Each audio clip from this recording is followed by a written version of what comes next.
What's up everyone? Welcome back to the channel। तो हम लोगों ने कल इशू ऑफ शेयर्स में पढ़ा था फॉरफीचर।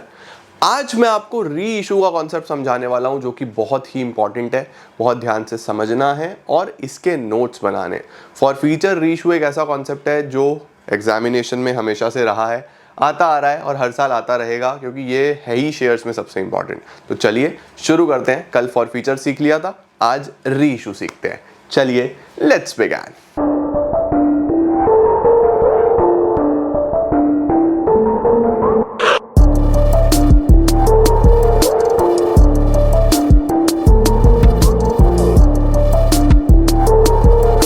तो चलिए जी जल्दी से शुरू करते हैं। आप लोग मेरे साथ साथ हेडिंग डालेंगे री इशू ऑफ शेयर्स।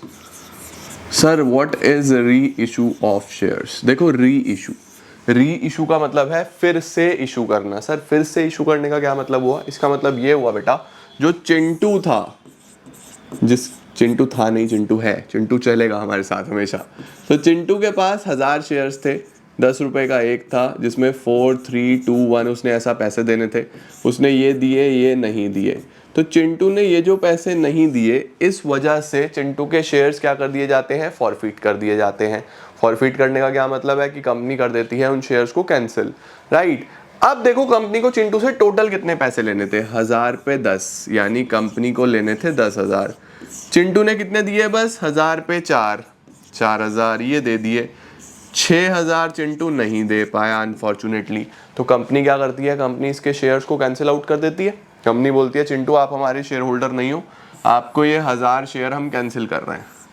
लेकिन अब कंपनी को चाहिए थे 10,000, कंपनी के पास है मात्र 4000 जो कि चिंटू के ही फॉरफिट करे हैं, चिंटू का ही पैसा रखा है, जब्त करा है। अब कंपनी शॉर्ट ऑफ कैपिटल हो गई, पैसे कम पड़ गए। तो पैसा पूरा करने के लिए कंपनी क्या करती है? जितने भी शेयर्स फॉरफिट होते हैं उनको मार्केट में दोबारा से री इशू कर देती है किसी और शेयर होल्डर को। कोई नए शेयर होल्डर को वापस से री इशू वो शेयर्स कर दिए जाते हैं। तो री इशू का मतलब यही है कि जो फॉरफिटेड शेयर्स हैं, जो कैंसिल करे हुए शेयर्स हैं, वो वापस से मार्केट में ऑफर करे जाए, री इशू करे जाए, ताकि कंपनी अपना कैपिटल पूरा कर पाए, राइट।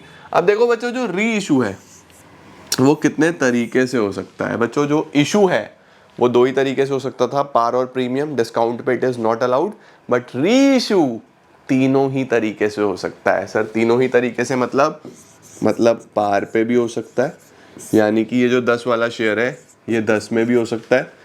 प्रीमियम पे भी हो सकता है, यानी कि कंपनी बोलेगी भैया शेयर 10 का था लेकिन हम तो 12 में देंगे।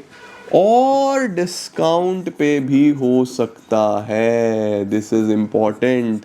इसका मतलब ये है a share can not originally be issued at discount but it can be री इशूड एट डिस्काउंट। एक शेयर री इशू जरूर हो सकता है डिस्काउंट पे, समझे? इस बात का ध्यान रखना है। लेकिन जो डिस्काउंट में सबसे इंपॉर्टेंट चीज आती है वो आती है मैक्सिमम डिस्काउंट कितना होगा। तो मैक्सिमम डिस्काउंट बच्चों उतना ही होता है जितने कंपनी ने ये पैसे जब्त करे हैं। देखो कंपनी अपनी जेब से नहीं भरेगी। कंपनी बोलती है कि मुझे 6000 चाहिए, एक्चुअल में 4 तो मुझे पहले ही मिले हुए थे, तो कंपनी 4000 तक का भी डिस्काउंट दे सकती है। कंपनी बोलेगी कि 10,000 रुपये मुझे टोटल चाहिए थे, 4000 मेरे पास हैं, तो आप सिर्फ 6 दे दो, आपको 10,000 वाला शेयर 6000 रुपये में दे देंगे, है ना। तो कंपनी मैक्सिमम डिस्काउंट कितना दे सकती है? अमाउंट ऑफ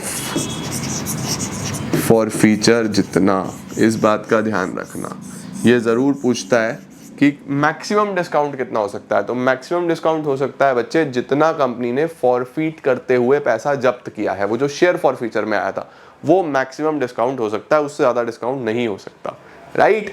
चलो सर अगर पार पे ऑफर करे गए तो क्या एंट्री होगी? अभी एक ही बार में होता है सब कुछ, तो एंट्री बनेगी bank account debit to share capital, सीधा सीधा, ठीक है।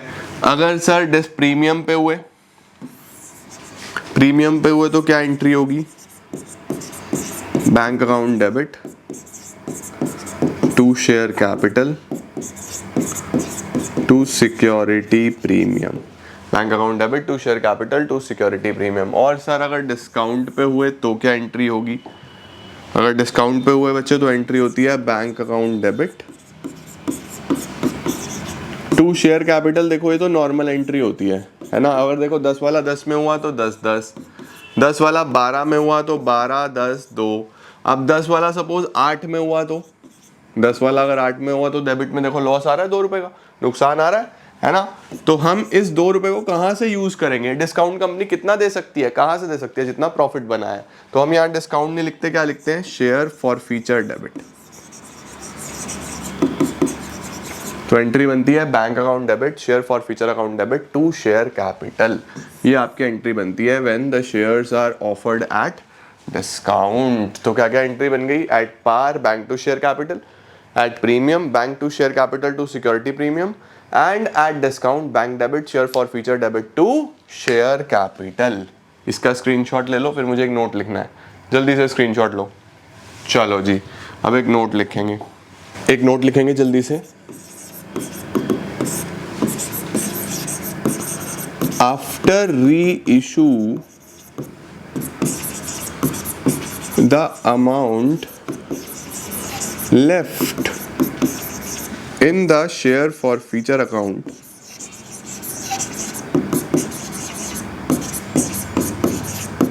will be transferred to capital reserve. इसका क्या मतलब है? इसका मतलब है बेटा कि जब भी हम रीइशू कर देंगे शेयर्स को, रीइशू कर देंगे तो जो भी अमाउंट बचेगा शेयर फॉर फ्यूचर में, जितना भी अमाउंट बचेगा शेयर फॉर फ्यूचर में, वो ट्रांसफर हो जाएगा कैपिटल रिजर्व में। देखो बहुत सिंपल सी बात है कि अगर इसको भी आप जल्दी से स्क्रीनशॉट ले लो। ओके, अब देखो अगर हमने चिंटू के 1000 शेयर, ठीक है, जो 10 रुपए का एक था, 4, 3, 2, 1 ऐसे मिलना था, चिंटू ने ये दिया, बाकी 3 नहीं दिए, ठीक है।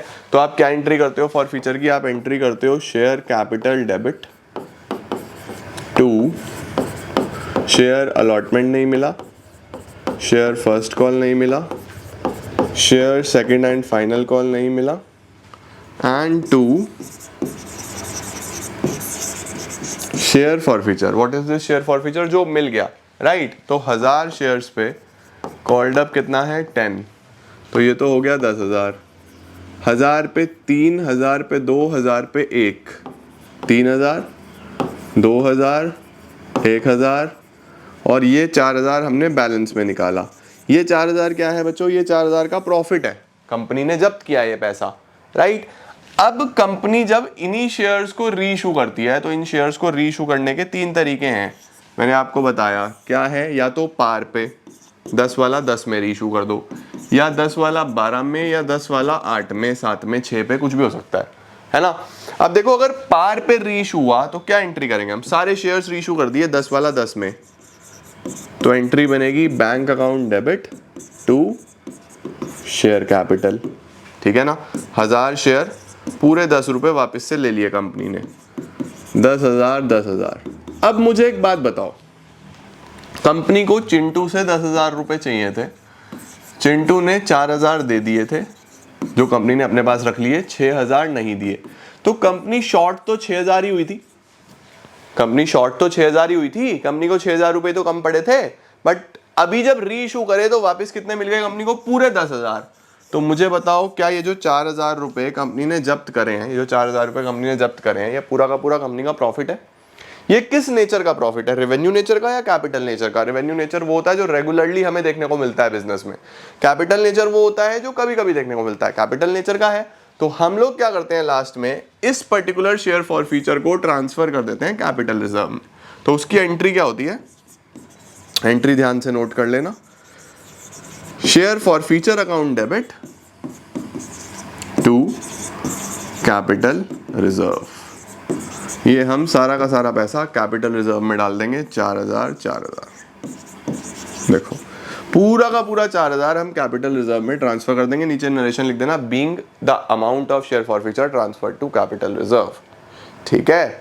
तो देखो इस तरीके से हम क्या करते हैं, जितना भी प्रॉफिट है कैपिटल नेचर का वो सारा कैपिटल रिजर्व में ट्रांसफर कर देते हैं। ओके, अच्छा सर अगर 10 वाला 12 में रीइशू कर दिया, अच्छी बात है, तो हम क्या करेंगे, bank account debit to share capital to security premium, company को 12 मिलेंगे, 10 और 2 मल्टीप्लाई करो 1000 शेयर से, तो 12,000, 10,000, 2,000। अब देखो कंपनी के पास फिर से, कंपनी 6,000 ही शॉर्ट थी, कंपनी को वापस से पूरे 10,000 मिल गए, इनफैक्ट 2,000 का प्रीमियम और मिल गया फालतू, तो वो जो 4,000 का प्रॉफिट बनाया था वो सारा फिर से बच गया कंपनी के पास।